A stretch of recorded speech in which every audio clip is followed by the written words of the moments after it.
Hello बच्चों, let's read the question. The question says 3 voltmeters A, B and C having resistances R 1.5 R and 3 R respectively are used in a circuit as shown.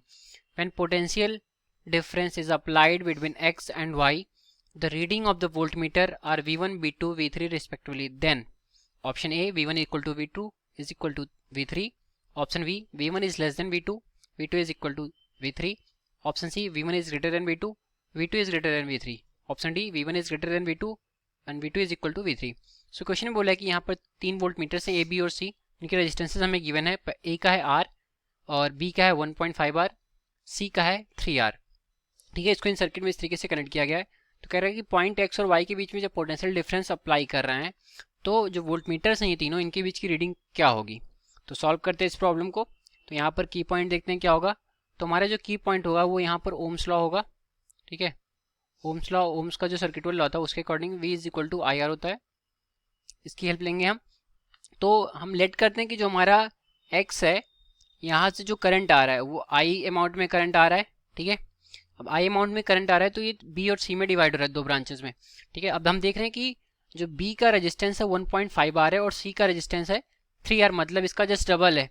ठीक है, तो यहाँ से जो I हमारा divide होगा, इसका रेजिस्टेंस कितना है, R है का. तो यहाँ से जो I हमारा डिवाइड होकर के C में आएगा वो कितना आ जाएगा, वो आ जाएगा I/3. ठीक है, C का हमारा रेजिस्टेंस कितना है, 3 R है. ठीक हो जाएगा I/3 एम्पीयर का करंट यहाँ होगा. B में कितना करंट फ्लो कर रहा है ये हम देखेंगे. तो इसका रेजिस्टेंस 1.5 R है. तो यहाँ पर जो करंट होगा वो C में फ्लो करने वाले करंट का जस्ट डबल होगा, तो 2I/3 हो जाएगा.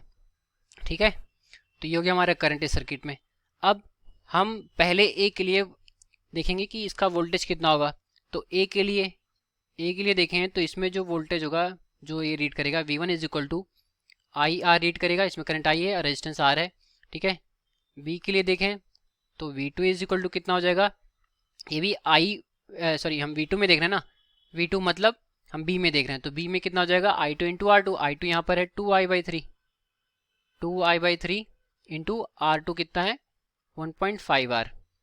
इसको सॉल्व करेंगे हम तो ये हमारा कितना हो जाएगा 1.5 डिवाइडेड बाई 3, तो ये हो जाएगा 1/2 और ये हो जाएगा हमारे यहाँ से निकल करके आ जाएगा IR.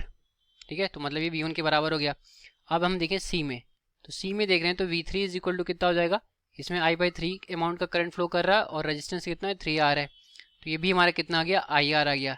तो तीनों में हम देखें, तीनों वोल्ट मीटर में, तो V1 is equal to V2 is equal to V3, मतलब तीनों में जो रीडिंग आ रही है वो सेम आ रही है, जो कि हमारा ऑप्शन ए शो कर रहा है. तो इसके अकॉर्डिंग देखें हम, तुम्हारा ऑप्शन क्या हो गया, ए करेक्ट हो गया. Hence option A is correct. ठीक है, तो हमने इस क्वेश्चन में क्या किया, हमने इस क्वेश्चन में पहले तीनों वोल्ट मीटर के क्रॉस पोटेंशियल डिफरेंस को कैलकुलेट किया with help of Ohm's law. तो जो हमने निकाला उसके according V1 is equal to V2 is equal to V3 है, जो कि ऑप्शन ए शो कर रहा है. तो ये हमारे इस क्वेश्चन का correct solution. I hope you understood it well. All the best. Thank you.